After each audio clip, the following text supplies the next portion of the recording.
ഞങ്ങൾ ഇതുവരെ എത്തുവാൻ നീ മാത്രം എൻ യേശുവേ. ഞങ്ങൾ ഇതുവരെ എത്തുവാൻ നീ മാത്രം എൻ ദൈവമേ. ഞങ്ങൾ ഇതുവരെ എത്തുവാൻ നീ മാത്രം എൻ യേശുവേ. ദൈവ തിരുനാമത്തിന് മഹത്വമുണ്ടായിരിക്കട്ടെ.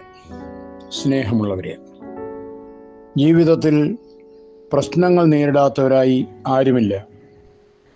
അവ വ്യത്യസ്തങ്ങളായിരിക്കും എന്ന് മാത്രം. സാമ്പത്തിക ബാധ്യത കൊണ്ടും ഞെരുങ്ങുന്നവരുണ്ട്, മക്കളെക്കുറിച്ചുള്ള ആകുലതയിൽ കഴിയുന്നവരുണ്ട്, മാറാത്ത രോഗത്താൽ വലയുന്നവരുണ്ട്, പ്രിയപ്പെട്ടവരുടെ ദുശീലങ്ങളും ദുഷ്പരിചയങ്ങളും നിമിത്തം വീർപ്പുമുട്ടുന്നവരുണ്ട്. ഇങ്ങനെ ആ പട്ടിക നീണ്ടുപോകുന്നു. പലരും അവരുടെ പ്രശ്നങ്ങൾ വെളിപ്പെടുത്തുകയില്ല, ഉള്ളിലൊതുക്കി നീറിപ്പുകഞ്ഞ് നടക്കും. എങ്കിലും അവരുടെ മുഖത്ത് മനസ്സിന്റെ അസ്വാസ്ഥ്യം പ്രകടമാകാതിരിക്കുകയുമില്ല. മറ്റാർക്കും ഏറ്റെടുക്കാൻ പാടില്ലാത്ത വിധം സ്വയമേ അവർ ഭാരങ്ങൾ പേറി നടക്കും. 55-ാം സങ്കീർത്തനം ദാവീദിന്റെ ഒരു കണ്ണുനീരും യാചനയും പ്രാർത്ഥനയുമായിട്ട് നമുക്ക് മനസ്സിലാക്കുവാനായിട്ട് കഴിയും. സ്വന്തം മകനായ അബ്ശാലോം ദാവീദിനെതിരായി സൈന്യ സന്നാഹങ്ങൾ ഒരുക്കി ഭീഷണി മുഴക്കിയ സന്ദർഭത്തിലാണ് ദാവീദിന്റെ ഈ നിലവിളി. സ്വന്തം മകന്റെ വെല്ലുവിളിയും വിപ്ലവാഹ്വാനവും സ്നേഹിതരും മിത്രങ്ങളും ഒറ്റിക്കൊടുക്കുന്നതും നഗരത്തിൽ മുഴുവൻ ഭീതിയും ഭീഷണിയും അരാജകത്വവും നടമാടുന്നതും നേരിടുമ്പോൾ ദാവീദും തളർന്നുപോയി എന്നുള്ളതൊരു സത്യം. എന്താണ് ഈ പ്രശ്നങ്ങളുടെ നടുവിൽ ഇന്ന് മനുഷ്യന്റെ പ്രത്യേകതകൾ? ഒന്ന്, പ്രശ്നങ്ങളിൽ നിന്നും പ്രാതികൂല്യങ്ങളിൽ നിന്നും ഒഴിഞ്ഞു മാറാനോ അഥവാ ഒളിച്ചോടാനോ ഉള്ള അഭിവാഞ്ച എല്ലാവരിലും കാണാനായിട്ട് കഴിയും. ചിലർ സ്വപ്ന ലോകത്തിലേക്ക് പലായനം ചെയ്യുന്നു. മനസ്സിന്റെ കൊടുമ്പിരിക്കൊണ്ട അനുഭവത്തെ നമ്മുടെ സ്വപ്നങ്ങൾ ലാഘവപ്പെടുത്തി തരുന്നുണ്ട്. അതുകൊണ്ട് ചില യാഥാർത്ഥ്യങ്ങളെ നേരിടാതെ സങ്കല്പ ലോകത്തിൽ ചെയ്യിക്കുന്ന ആളുകളെയും കാണാം. മറ്റു ചിലർ ഭൂതകാല സ്മരണകളിലേക്ക് ഊളിയിട്ട് പോകുന്നു. വർത്തമാനകാലത്തെ പ്രതിസന്ധി നേരിടുവാൻ കരുത്തില്ലാതെ വരുമ്പോൾ കഴിഞ്ഞ കാലത്തിലെ നേട്ടങ്ങളും വിജയങ്ങളും അയവിറക്കി ആത്മസംതൃപ്തിയിൽ കഴിയുവാൻ ഇഷ്ടപ്പെടും.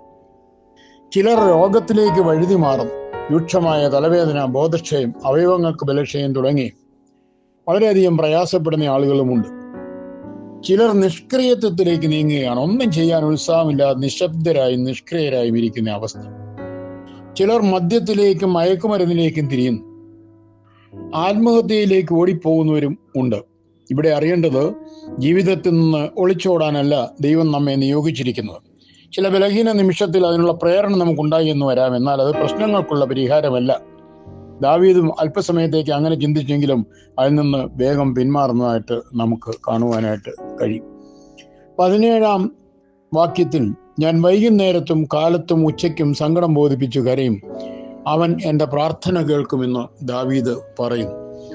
തൻ്റെ പ്രയാസങ്ങളും പ്രശ്നങ്ങളും എല്ലാം ദൈവത്തിൽ സമർപ്പിക്കുന്ന ഒരു മാർഗം. ഇത് നിന്റെ ഭാരം യഹോവയുടെ മേൽ വെച്ചുകൊള്ളുക, അവൻ നിന്നെ പുലർത്തും. നീതിമാൻ കുലുങ്ങിപ്പോവാൻ അവൻ ഒരു നാളും സമ്മതിക്കുകയില്ല എന്ന് വചനത്തിൽ വായിക്കുന്നത് പോലെ തന്നെ.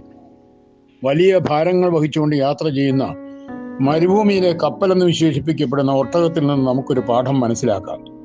രാവിലെ അത് ഉടമസ്ഥന്റെ മുമ്പിൽ മുട്ടുമടക്കി കിടക്കും. അപ്പോൾ അവൻ ഭാരങ്ങൾ അതിൻ്റെ മേൽ വയ്ക്കുന്നു. ഉച്ചയ്ക്ക് അത് വീണ്ടും മുട്ടുമടക്കി കിടക്കുമ്പോൾ ഉടമസ്ഥൻ ഭാരങ്ങൾ ഇറക്കി വിശ്രമിക്കാൻ അതിനെ വിടുന്നു. വീണ്ടും ഭാരങ്ങൾ വഹിക്കുന്നതിന് അത് ഉടമസ്ഥന്റെ മുമ്പിൽ മുട്ടുമുടക്കും. നമുക്കും നമ്മുടെ ഉടയവനും പരിപാലകനുമായ കർത്താവിന്റെ മുമ്പാകെ കാലത്തും ഉച്ചയ്ക്കും വൈകിട്ടും മുട്ടുമടക്കി പ്രാർത്ഥനയ്ക്ക് അവസരമെടുക്കാം. ഭാരങ്ങൾ വഹിക്കുവാനും പ്രശ്നങ്ങൾ നേരിടുവാനും നാം അപ്പോൾ പ്രാപ്തരായിത്തീരും എന്ന് മനസ്സിലാക്കുക. ദൈവം നിങ്ങളെ എല്ലാവരെയും അനുഗ്രഹിക്കട്ടെ, നന്മകളാൽ നിറയ്ക്കട്ടെ. ശുഭരാത്രി നേരുന്നു. നിങ്ങളുടെ ജോൺ പോൾ കോർ എപ്പിസ്കോപ്പ അച്ഛൻ.